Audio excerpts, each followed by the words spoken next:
Hey guys, welcome back to TechMan. Today, let me show you how to access router IP address 192.168.0.1. Want to access your router settings using this IP address? It's simple. Just open your preferred browser, type this into the address bar, hit enter.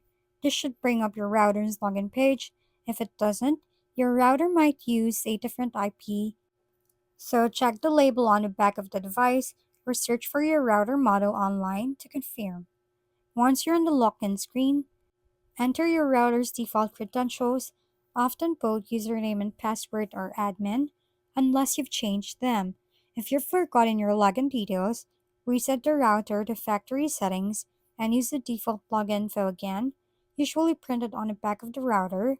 After logging in, you'll gain access to your network settings, where you can customize security, change passwords, or troubleshoot connectivity, just to be sure to save any changes and lag out securely.